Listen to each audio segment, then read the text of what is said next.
Agora vou passar a palavra à Noémia, que vai também partilhar connosco o que lhe vai na alma sobre estas temáticas.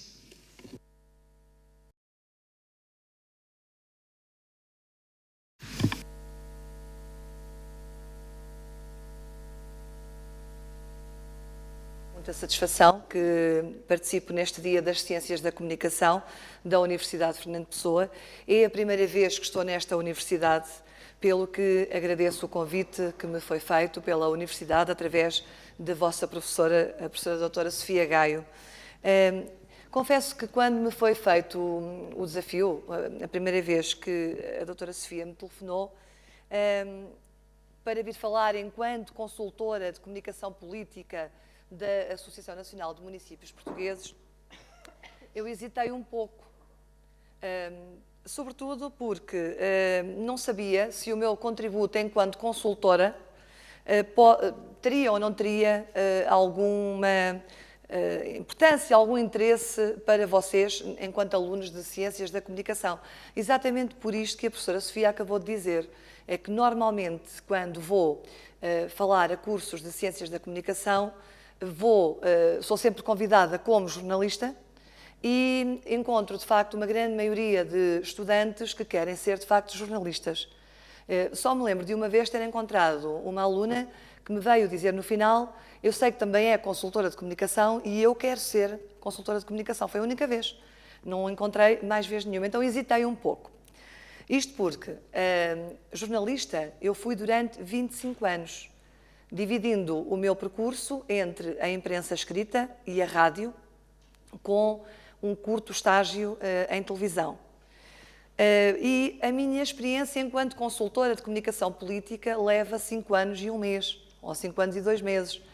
Ou seja, ainda estou no início desta atividade, para a qual, obviamente, me preparei também academicamente. Mas seja como for, a minha experiência nessa área é muito mais reduzida. Obviamente que... Depois há mais uma questão. Obviamente que entreguei a carteira profissional de jornalista no momento em que decidi que me iria tornar consultora de comunicação política, porém, considero que, da mesma forma que um médico, pegando no exemplo da professora Sofia, da mesma forma que um médico continua a ser médico, mesmo que deixe de exercer essa profissão e passe a dedicar-se a uma outra área, eu considero que os jornalistas também não deixam de ser jornalistas porque cessam de exercer a profissão de jornalista e passam a exercer uma outra função dentro da área da comunicação. Isto para dizer que eu sei que isto não é pacífico, sei até que é polémico, mas eu continuo a sentir-me jornalista. E não vejo nenhuma incongruência nisto. Acho até que ajuda no meu trabalho de comunicação política. Depois, se quiserem, podem me perguntar, eu digo mais qualquer coisa sobre isto. Bom, posto isto, eu escolhi para tema desta intervenção, para título desta intervenção, Arte de Comunicar ou Farmácia de Serviço. Já veremos porquê. Para mim, o ato de comunicar é, em si mesmo, uma arte. E quando se trata de fazer comunicação de entidades, associações, comunicação institucional, eu verifico no meu dia-a-dia que essa arte tem que ser uma arte distintiva. Isto é, apesar de estar de facto tudo estudado, ou quase tudo estudado, de serem conhecidas as boas práticas de comunicação, de todos conhecermos um vasto conjunto de normas e de regras que devemos respeitar no ato de comunicar uma determinada atividade de uma entidade, de uma instituição, enfim, de um cliente. No meu caso é um pouco diferente esta questão do cliente, depois vou-vos explicar. O certo é que, mesmo obedecendo ao que está estabelecido, ao que foi já cientificamente estudado e validado, o certo é que é sempre possível e até desejável comunicar com uma certa singularidade. Eu gostei muito do título do Jorge Fiens, porque comunicar é uma atitude, é isso mesmo. E essa atitude é a atitude de quem faz a comunicação e de quem está na organização onde essa comunicação está a ser feita, e essa atitude faz a singularidade da forma de comunicar de uma dada instituição, na minha opinião. No entanto, embora há aqui uma questão que é muito importante, muitas vezes tem-se muita ideia que o consultor de comunicação de uma determinada instituição, e atentemos no meu caso, que sou consultora de comunicação política numa associação de âmbito nacional, que representa todos os municípios do país, pensa-se normalmente que o consultor de comunicação tem muito poder, é muito determinante. Não é tanto assim como se pensa. Uma vez eu estava num congresso da ANMP e, ao ser apresentada por uma presidente de Câmara a um presidente de Câmara, o outro, ela apresentou-me como sendo a consultora de comunicação política da ANMP e o senhor respondeu: é ela que tem o poder todo. E eu pensei, estás um bocadinho enganado, mas pronto, deixei ficar a coisa. Ou seja, o que é que acontece? O responsável pela comunicação, o que é que faz? Define um plano de comunicação, define uma estratégia para cada momento de comunicação, define objetivos, define formas de atuar em situação de crise, também define como gerir imprevistos, decide, em última instância, ou aconselha como é que deve ser a presença ou a ausência do responsável pela empresa ou pela entidade nos órgãos de comunicação social, traça tudo isso. No entanto, a verdade é que o papel do consultor não passa do aconselhamento. O que é que isto quer dizer? Isto significa que o responsável pela comunicação, seja um consultor, seja um assessor de imprensa, seja um assistente de comunicação, seja um diretor de comunicação, independentemente da designação, embora não seja bem a mesma coisa, às vezes têm mais funções, outros têm menos, mas para aqui é válido, o papel é sempre o mesmo, é aconselhar o cliente de qual é a melhor opção naquele momento. No entanto, se o cliente decidir não seguir o conselho, o trabalho do consultor termina nesse mesmo momento. Ou seja, o que eu quero dizer com isto, o que eu vos quero alertar é que, no meu caso, a eficácia da comunicação política da Associação Nacional de Municípios Portugueses não depende apenas da arte de comunicar que eu procuro imprimir ao meu dia-a-dia, ou que eu procure colocar em cada trabalho que eu faça que seja para o público, ou do modelo de comunicação que decidimos adotar, ou do teor da mensagem, ou da agenda mediática, como disse na anterior comunicação Jorge Fiennes, é cada vez mais complicado entrar na agenda mediática. Mas não depende só disso. Depende ainda da atitude que quem tem a função de comunicar para o exterior adota perante determinada mensagem. No meu caso, o Presidente tem um papel preponderante. Eu posso aconselhar o Presidente num determinado sentido e o Presidente pode decidir noutro sentido. Já lá vamos. Vamos imaginar que há uma polémica política no momento e uma agência de comunicação ou um consultor prepara uma comunicação para um determinado político fazer ao país. Apresenta essa comunicação ao político, o político olha para aquilo, vê qual é a estratégia que está definida, mas decide que não vai seguir aquela estratégia e decide adotar outra, ou até apenas transmitir a mesma mensagem, mas de outro modo. O que é que acontece? Perante isto, o consultor não vai ficar frustrado. Na verdade, fica um pouco. Na verdade, fica. Mas não deve. O que eu estou a dizer é, se vocês daqui a uns tempos estiverem na pele de consultor e fizerem um trabalho que não está a ser seguido pelo cliente, é óbvio que vão sentir uma certa desilusão, uma certa frustração, que é maior no início, depois vai-se esbatendo, depois tem picos, como tudo na vida. Mas acabamos por nos habituar a lidar com isto, porque o cliente é que sabe o que é que quer. Nós aconselhamos. Se não seguir a nossa sugestão, já não é nossa a responsabilidade do que vier a acontecer. O que é que acontece nestes casos? E volto à política, já que é a área em que eu me movo. Se a opção do político for não seguir o meu conselho, e se ele chegar e transmitir a mensagem e a coisa correr bem, o consultor passa muito rapidamente por um grande incompetente. Se, no entanto, transmitir a mensagem à sua maneira e for um desastre, O consultor, afinal de contas, era muito competente e ele fez mal em não ter seguido. O que é que eu quero dizer com isto? Esta é uma área, mais do que o jornalismo, a área da consultoria, e desculpem a expressão que eu vou utilizar, mas é mesmo assim, é uma área em que nós passamos muito rapidamente de bestiais a bestas e de bestas a bestiais. E temos que estar preparados para isso. Não é fácil. Os primeiros tempos são muito complicados. Pelo menos para mim foi. Bom, mas este é apenas um dos lados da consultoria política. Em estruturas com poucos recursos no quadro de pessoal, como é o caso da Associação Nacional de Municípios Portugueses, reparem que é uma associação que serve o país todo, incluindo as ilhas, e tem 29 técnicos. Isto distribuído pela área jurídica, pela área da economia, pela área informática, portanto, é muito pouco. Na comunicação tem uma pessoa.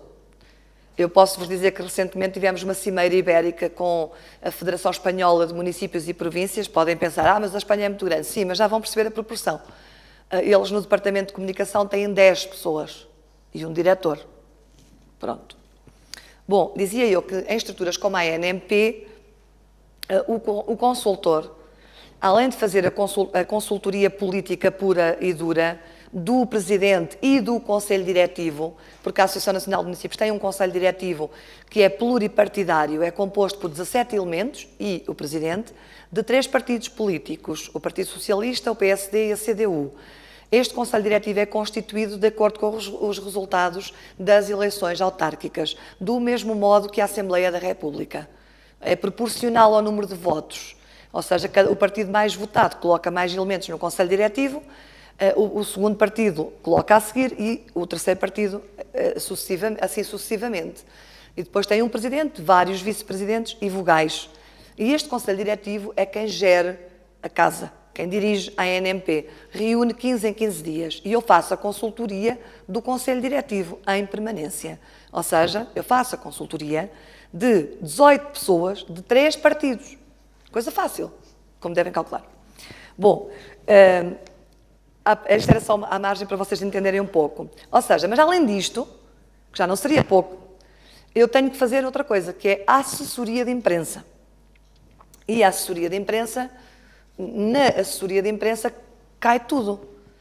Ou seja, diariamente eu tenho que responder a pedidos, a solicitações de diversos jornalistas, de vários órgãos de comunicação social e sobre os mais diversos temas.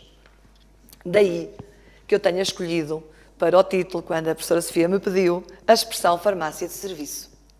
Porque no início, quando para lá fui, uma das coisas que mais me surpreendeu, e eu que tinha sido jornalista durante 25 anos e que não tinha recorrido à ANMP nem para 1/3 das coisas que me recorriam a mim, o que mais me surpreendeu foi a diversidade de assuntos que me perguntavam. Assuntos que nem sempre, e muitas vezes, não têm nada a ver com as atribuições da Associação Nacional de Municípios, nem tampouco com as próprias autarquias locais, municípios e freguesias. Ainda que haja uma Associação Nacional para as freguesias, a ANMP não podia deixar de ser, tendo a seu cargo a representação dos municípios, também trata das políticas que se relacionam com as freguesias. Mas pronto, a questão é esta. A qualquer momento, imaginem, tenho que redigir um texto para uma coisa qualquer e precisaria de estar concentrada nesse trabalho, mas tenho que ter a capacidade de ir interrompendo esse trabalho dezenas de vezes, se for preciso, ao longo de um mesmo dia, para atender dezenas de jornalistas que me perguntam por dezenas de assuntos diferentes.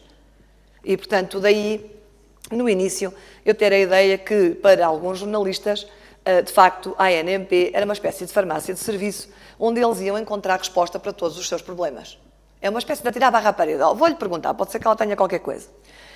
Às vezes não tenho mesmo. A ANMP é uma associação de direito privado que representa os 308 municípios, como eu disse há pouco,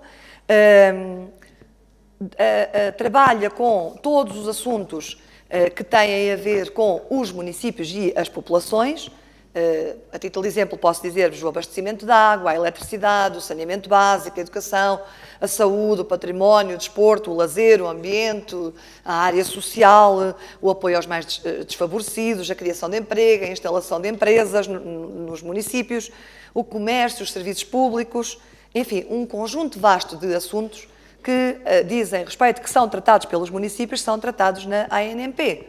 Mas há muitos outros que não são. E há que, enquanto consultora de comunicação, saber responder também a essa questão. Mas antes disso, dar-vos só alguns exemplos. Por exemplo, a ANMP tomou recentemente posição relativamente, perante os órgãos de soberania, relativamente ao encerramento dos CTT nas sedes do município. Já há quase 50 municípios em Portugal que não têm correios, entre outros serviços públicos. Tomou posição contra, bateu-se por isso e continua a bater-se por isso, ainda não fechou o dossiê. Tomou posição também perante os órgãos de soberania contra a reorganização do mapa judiciário que foi feita ainda no anterior governo e que agora vai sendo alterada em alguns aspectos. Foi profundamente contra, chegou ao ponto de ir à Assembleia da República protestar em silêncio contra esse encerramento. Também tomou posição veementemente contra aquilo que se chegou a falar em privatização da água, defendendo que a água é um bem comum, é um bem da humanidade, é um bem de todos, é um recurso que é escasso e tem que ser protegido, não pode ser privatizado só para ganho de alguns. Portanto, isto são apenas alguns assuntos para vos dar uma ideia das centenas de assuntos em que a ANMP, ao longo de cada ano, é chamada a pronunciar-se pelo Governo. O Governo muitas vezes pede parecer. Se vocês repararem em muita da legislação autárquica que é publicada em Diário da República, vem lá uma frasezinha que diz: foi ouvida a Associação Nacional de Municípios Portugueses. Isso significa que a Associação foi ouvida, independentemente de dar parecer positivo ou negativo. O que acontece muitas vezes é que dá parecer negativo, mas depois o Governo, seja ele qual for, isto é transversal a todos, coloca sempre foi ouvida. Depois os cidadãos não sabem se foi a favor, se foi contra. Se quiserem saber, podem saber. Os pareceres das entidades que são ouvidas ficam sempre depositados com a lei na Assembleia da República. Qualquer cidadão que queira saber, e quando forem jornalistas, os que forem para jornalistas também queiram saber, podem consultar esses pareceres no site da Assembleia da República. Pronto, esta questão é de facto muito importante, mas eu poderia, por exemplo, quando um jornalista me contacta e me pede ajuda ou me pede uma reação a uma notícia que saiu no jornal sobre um determinado tema que não tem nada a ver com as autarquias, eu podia dizer simplesmente: olha, isso não tem nada a ver connosco, portanto não vou dizer rigorosamente nada. É uma opção. Eu sei que há consultores e que há assessores de comunicação, assessores de imprensa, que dizem isso e fica assim, não vão além disso. Na ANMP, o modelo de comunicação que nós definimos já há 5 anos não é assim. Passa por tentar apontar pistas, tentar apontar caminhos, tentar dizer ao jornalista onde é que poderá eventualmente obter uma ou outra informação. Onde é que encontrará aqueles elementos? Porque a ANMP tem uma particularidade, não é tutela dos municípios. A ANMP é representante. A ANMP defende os interesses dos municípios, que são os interesses das populações. Mas não é tutela. A tutela é o Ministério da Administração Interna. E como não é tutela, tem que respeitar, e mesmo a tutela também tem, o princípio da autonomia municipal. E por isso não deve perguntar aos municípios o que é que eles andam a fazer nesta ou naquela área. E como não o deve fazer, depois também não tem elementos que muitas vezes seriam úteis, quer para os seus próprios pareceres, quer para, às vezes, transmitir para determinadas peças jornalísticas, e que também seria útil tanto para a ANMP como para os jornalistas. Como não temos, o que eu procuro fazer é apontar caminhos, muitas vezes é contextualizar, quando me apercebo que o jornalista está-me a contactar, mas não domina aquele assunto. E, nesse caso, eu procuro contextualizar, pergunto se quer que eu contextualize. Outras vezes, digo-lhe mesmo se eu sei que há uma determinada entidade ou uma determinada Secretaria de Estado ou Ministério que tem aqueles elementos, digo-lhe mesmo, olha, eu sei que esses elementos estão no sítio tal e pode falar com determinada pessoa e vai conseguir esses elementos. Isto significa o quê? Significa que há, da parte da Associação Nacional de Municípios Portugueses, uma tentativa de ser útil para além do cliente. Ou seja, há bocadinho o professor Jorge Fies dizia que o consultor serve o cliente. É verdade. Mas no caso da ANMP, eu, como consultora da Associação Nacional de Municípios Portugueses, o meu cliente, se eu fosse de uma agência, já fui e fiz a consultoria lá, antes de ser da ANMP, era a ANMP. Mas a ANMP serve os municípios, defende os interesses dos municípios. E os interesses dos municípios são os interesses das populações, porque os municípios trabalham para as populações. Então, digamos que na consultoria da ANMP há aqui uma certa diferença em relação à consultoria de empresas, de outro tipo de instituições, porque o nosso trabalho é para o bem comum. E, portanto, tendo em conta essa necessidade, sem perder de vista a defesa dos interesses da Associação Nacional de Municípios Portugueses, eu procuro também ajudar a chegar aos elementos que podem servir o público. E assim vejo o meu trabalho, é assim que faço o meu trabalho no dia-a-dia. Bom, portanto, criar diferenças entre as duas áreas profissionais, o jornalismo e a consultoria, vocês já sabem, o Jorge Fies também já falou disso. Gostei especialmente daquela parte em que referiu o polar da cerca não ser bem visto, continua a não ser bem visto. Eu posso-vos dizer que há 5 anos, quando saí da TSF decidi ir para a First Five Consulting, na altura, para fazer consultoria política já, 2 dos meus diretores, o diretor adjunto e o diretor executivo, disseram-me o que é que tu vais fazer, que grande estupidez, isso é uma grande palermice, tu vais-te arrepender. E o diretor disse, não acho nada, acho que fazes muito bem, vai, se te arrependeres, voltas. Pronto. Mas eu não acho que seja assim. Eu acho que é quase uma ida sem volta. Porque os princípios do jornalismo são outros e é muito difícil preservar esta fronteira. Por mais que eu me sinta jornalista, eu, se voltasse agora para a TSF, não era a mesma de quando saí de lá. E, portanto, não seria, na minha opinião, muito ético fazer esse pular da cerca ao contrário. Mas pronto, admito que outras pessoas o façam e não tenho nada que criticar, cada um sabe da sua vida. Só queria, para terminar, dizer-vos que, apesar destas diferenças todas, há há um ponto que é comum e que cada um de vocês tem que cumprir se quiser estar ou numa área ou na outra, ou no jornalismo ou na consultoria.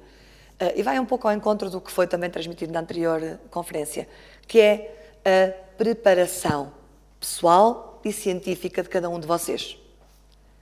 Seja para o jornalismo, onde tudo vai mudando muito rapidamente, onde não há jornalismo especializado, onde agora estão a fazer economia, mas a seguir vão fazer política, onde agora estão num jornal, a seguir mudam para uma rádio, ou para outro lado qualquer, ou para outro jornal, ou para uma revista, e a velocidade a que se muda é muito rápida e têm, de facto, que estar disponíveis, como dizia o Jorge Fies, para mudar. Isso obriga a uma preparação constante. Mas na consultoria também. Nós temos, das duas uma, ou dominamos os dossiês, ou se não dominamos, temos que passar a dominar. E sempre que nos colocam um desafio novo, que é sempre para ontem, sempre tudo para ontem, nós temos que muito rapidamente preparar e muito rapidamente dominar o dossiê e muito rapidamente apresentar a resposta. E, portanto, qualquer que seja a vossa opção, aquilo que, obviamente que o Jorge Fies tem toda a razão, o mundo lá fora não está fácil, mas honestamente, eu creio que há sempre lugar para quem bem se prepara.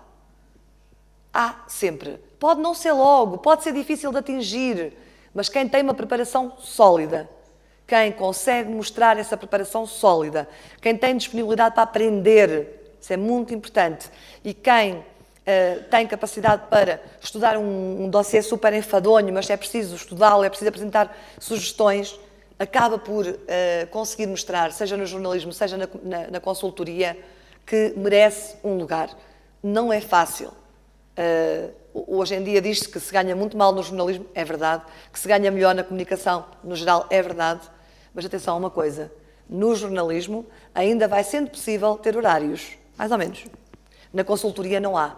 A consultoria não dá tréguas. Na consultoria não há folgas.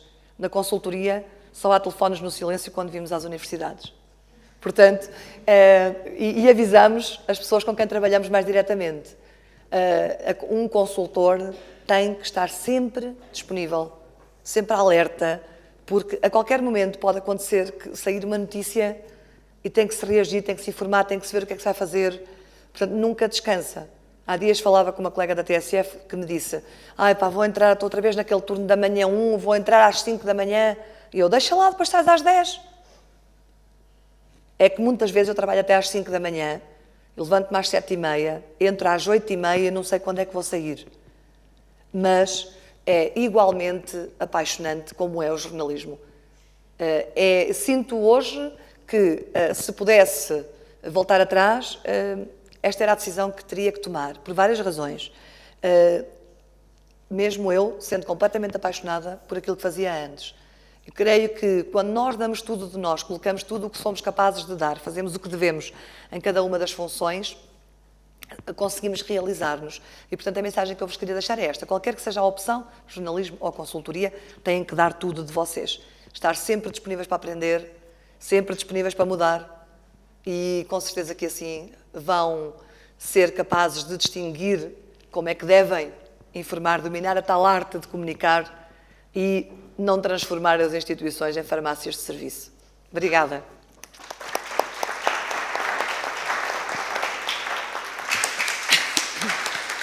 Bom, obrigada, Noémia. Queria agradecer muito aos meus dois convidados, um que comunica ciência, outra que comunica política, e que ambos, de forma diferente e complementar, realçaram um conjunto de ideias que são absolutamente fundamentais para nós, enquanto profissionais e estudantes das ciências da comunicação, retermos. Perceber então que o paradigma entre o jornalismo e as relações públicas mudou. Perceber que, apesar da discussão contínua qual será o futuro do jornalismo, as ciências da comunicação são muito mais do que isso e cobrem uma série de áreas para a qual é importante estarem preparados, e daí as licenciaturas de ciências da comunicação serem em banda larga.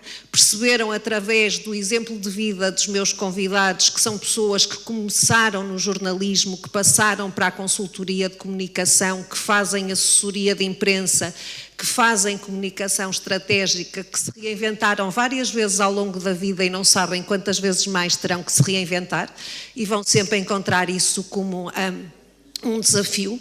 E perceber aquilo que eu digo sempre nas minhas aulas, que é: a comunicação é um instrumento para atingir um objetivo, para atingir um fim. E nós usamos a comunicação para comunicar ideias, para comunicar conteúdos, e temos que ter a capacidade de ter cultura geral, de termos a capacidade de aprendermos sobre política, como a Noémia teve que aprender, ciência, nanotecnologia, como o Jorge teve que aprender. Com certeza, se a cada um deles há 15 anos atrás dissessem que viriam a ser peritos em política ou em nanotecnologia, dir-vos-iam que não me lhes passava pela cabeça. E nós temos, de facto, e é por isso que é importante que as licenciaturas de ciências da comunicação, como a nossa, sejam licenciaturas de banda larga, porque nós temos que saber de tudo. E temos, sobretudo, de ter a capacidade para pensar. E temos, sobretudo, de ter a capacidade para, num curto espaço de tempo e sob muitas vezes grande stress, e a Noémia sabe isso melhor do que ninguém, apreendermos de dossiês complicadíssimos, sobre os quais não vamos apenas apresentar a nossa perspectiva ou a perspectiva do nosso cliente, mas vamos ser questionados. Temos que dominar as disciplinas técnicas da comunicação, Temos que ter disciplinas de banda larga que nos ajudem a pensar e temos que ter formação como pessoas ao nível da integridade, da ética, da consistência, para que possamos assim ser profissionais, bons profissionais, e possamos abraçar os desafios com todas as dificuldades que os desafios trazem, estando sempre na segurança de que, se voltássemos atrás, hoje tomaríamos todos as mesmas opções.